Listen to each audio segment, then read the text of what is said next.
Hello, good morning everyone. Welcome back on exam समाधान।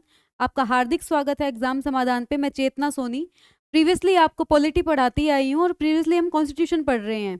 Last video में हमने salient features के बारे में जिक्र किया था हमारे कॉन्स्टिट्यूशन के, तो अभी हम उसी चीज को कंटिन्यू करेंगे। हम हमारा एक सेलिएंट फीचर देख चुके हैं हमारे कॉन्स्टिट्यूशन का, जो कि था lengthiest written constitution in the world.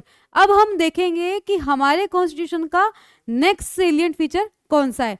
तो आपका ज्यादा टाइम ना लेते हुए हम डायरेक्ट टॉपिक पे चलते हैं और स्टेटमेंट के थ्रू इसको समझते हैं। So let's start. Doctor B R Ambedkar proudly acclaimed that the Constitution of India has been formed after ransacking of all the non-constitution of the world।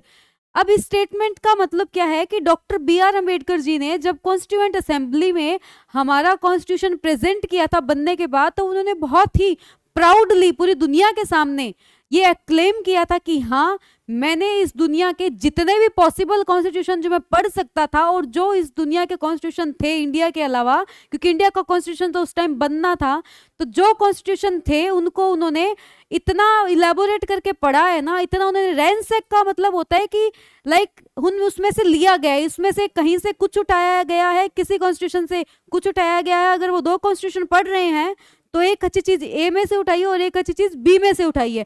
तो इन्होंने प्राउडली कहा था कि मैंने इंडिया के कॉन्स्टिट्यूशन बनाने के लिए वर्ल्ड के मोस्टली नॉन कॉन्स्टिट्यूशन की रैंसैकिंग की है। सो नेक्स्ट पॉइंट पे अब हम चलते हैं।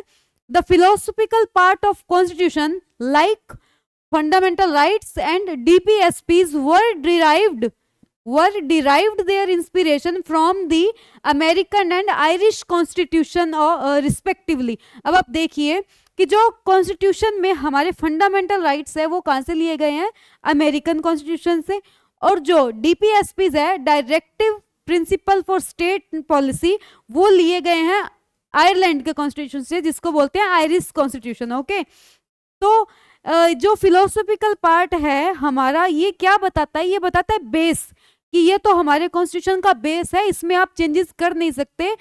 तो ये पार्ट हमने लिया है अमेरिका से। ये पार्ट दूसरा जो है डीपीएसपी, जो कि स्टेट को बताते हैं कि आपको कैसे काम करना है, वो कहाँ से लिया गया, वो लिया गया आयरलैंड से, आयरलैंड के कॉन्स्टिट्यूशन से। तो ये सब चीजें हम इसलिए पढ़ रहे हैं क्योंकि बेसिकली अगर किसी ने आपसे पूछ लिया कि इंडिया के कॉन्स्टिट्यूशन में जो फीचर्स हैं उसमें से एक फीचर है कि लाइक ये वेरियस सोर्सेज से लिया गया है, तो आप कुछ सोर्सेज के बारे में बता पाएंगे। अगर आप यहाँ से अगर आप पढ़ेंगे तो आपको पता रहेगा कि डॉक्टर बी आर अम्बेडकर ने ये खुद एक क्लेम किया था कि मैंने बहुत सारे सोर्सेज से, बहुत सारे कॉन्स्टिट्यूशन से अपने इस कॉन्स्टिट्यूशन को बनाया है। और दूसरी चीज, आपको एक एक पॉइंट पता होगा कि आपने कौन से कंट्री से कौन सी चीज ली है। आपको हमारा मेन काम ही ये है कि हमें पढ़ना ही है कि वेरियस सोर्स कौन से थे जहां से हमने अपना कॉन्स्टिट्यूशन बनाया है।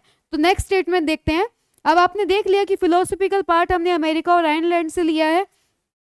अब हम बात करते हैं पॉलिटिकल पार्ट के। पॉलिटिकल पार्ट कौन सा होता है कि मंत्री कैसे बनते हैं, मंत्रालय कैसे होते हैं, मिनिस्टर्स होते हैं, कैबिनेट मिनिस्टर्स होते हैं, ये इनकी वर्किंग क्या होती है, इनकी लेजिस्लेटिव और एग्जीक्यूटिव का रिलेशन कैसा होता है।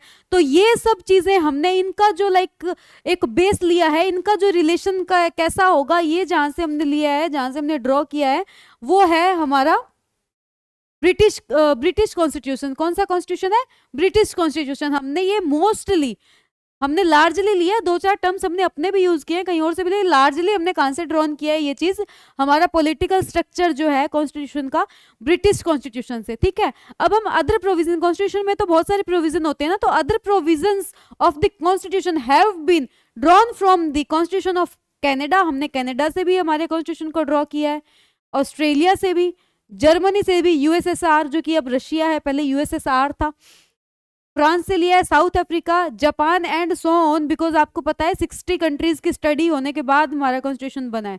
तो next, more than half of the provision of the constitution are identical to और bear close resemblance to Indian Independence Act. तो आपको पता है कि इंडियन इंडिपेंडेंस एक्ट आया था, मैंने आपको प्रीवियस क्लासेस में करवा चुकी हूँ। अगर आपको इंडियन इंडिपेंडेंस एक्ट के बारे में कुछ भी नहीं पता है तो आप एक बार क्लासेस देखिए, जैसा कि मैंने आपको पहले भी बोला है। आप जैसे ही क्लासेस देखेंगे तो आपको इंडियन इंडिपेंडेंस एक्ट के बारे में आपको अवेयरनेस आ जाएगी। तो इसमें स्टेटमेंट का कहने का मतलब ये है कि जो इंडियन इंडिपेंडेंस एक्ट जो ब्रिटिश गवर्नमेंट ने रिलीज किया था, डिक्लेयर किया था हमारे लिए, उस एक्ट से भी हमने हमारा कॉन्स्टिट्यूशन उठाया है, हमने हमारा कॉन्स्टिट्यूशन वहां से कॉपी करके हमारे कॉन्स्टिट्यूशन में बहुत सारी टर्म्स एंड कंडीशंस हमने पेस्ट करा है, ठीक है। तो इसके कहने का मतलब यही है कि हमारा जो कॉन्स्टिट्यूशन है, जब हम पढ़ते हैं तो हमारा कॉन्स्टिट्यूशन हमें इंडिपेंडेंस एक्ट के जैसा लगता है, बहुत ज्यादा, मतलब लाइक 70% हमें ऐसा लगता है कि हमने ये इसमें जो प्रोविजंस है ना जो इंडिपेंडेंट एक्ट के जैसे हैं। तो इंडिपेंडेंस एक्ट जो है उसको रिजेंबल करता है। कौन रिजेंबल करता है? हमारा कॉन्स्टिट्यूशन। आपको यही तो देखना है कि कौन कौन से सोर्सेज है जहां से हमने हमारा कॉन्स्टिट्यूशन लिया है। सो नेक्स्ट हम देखते हैं जो फेडरल स्कीम है, संघीय स्कीम है, जुडिशरी है, गवर्नर्स है, इमरजेंसी पावर्स है, द पब्लिक सर्विस कमीशन है, जो ये पब्लिक सर्वेंट वगैरह जहाँ से सिलेक्ट होते हैं, एंड और भी जैसे एडमिनिस्ट्रेटिव कैसे काम करते हैं, मोस्ट एडमिनिस्ट्रेटिव डिटेल्स, किस तरह से ऑफिसर्स होने चाहिए, कैसे वहाँ का इंफ्रास्ट्रक्चर होना चाहिए, इन लाइक एडमिनिस्ट्रेटिव ऑफिसेज कैसे होने चाहिए, तो वो सब का जो कॉन्स्टिट्यूशन में जो मेंशन होता है ना, वो सब हमने ड्रॉ किया है एक्ट ऑफ 1935। जैसे कि आपको पता है जब ब्रिटिश गवर्नमेंट ने गवर्नमेंट ऑफ इंडिया के लिए एक एक्ट रिलीज किया था, एक एक्ट डिक्लेयर किया था 1935, जब एक्ट रिलीज हुआ था, इस एक्ट के अंदर उन्होंने यही बताया था कि इंडिया की गवर्नमेंट कैसी हो, राइट। जब आपको पता होगा कि कैम्सफोर्ड रिफॉर्म्स के बाद में एक ये एक्ट आया था 1935 आफ्टर साइमन कमीशन की, जब राउंड टेबल कॉन्फ्रेंस की जब एक रिजल्ट के बेसिस पे ये बना था हमारा गवर्नमेंट ऑफ इंडिया एक्ट। तो गवर्नमेंट ऑफ इंडिया एक्ट से भी हमने ये फेडरल स्कीम उठाई है, जुडिशरी उठाया है, गवर्नर्स उठाया है। तो बेसिकली ये जो सारी स्कीम्स है, ये जो सारी चीजें हैं, हमने यहाँ से हमने कौन से पेपर से, कौन से डॉक्यूमेंट से कॉपी करके हमने हमारे कॉन्स्टिट्यूशन में कौन सी चीज ऐड की है, यही हमें पढ़ना है। इस वीडियो का पर्पस यही है कि आप ये सीख पाएं कि कॉन्स्टिट्यूशन में चीजें कहाँ कहाँ से ली गई थी। सो आशा करती हूँ कि आपको चीजें समझ आई होगी। फिर भी अगर आपको कहीं से कोई कंफ्यूजन हो तो आप डायरेक्ट कमेंट बॉक्स में मैसेज कर सकते हैं। नेक्स्ट क्लास में आपका रिजोल्यूशन आपको मिल जाएगा, ओके। एंड आप इस एग्जाम समाधान चैनल को जरूर शेयर करें, सब्सक्राइब करें, ताकि हमारा और आपका साथ ऐसे ही बना रहे।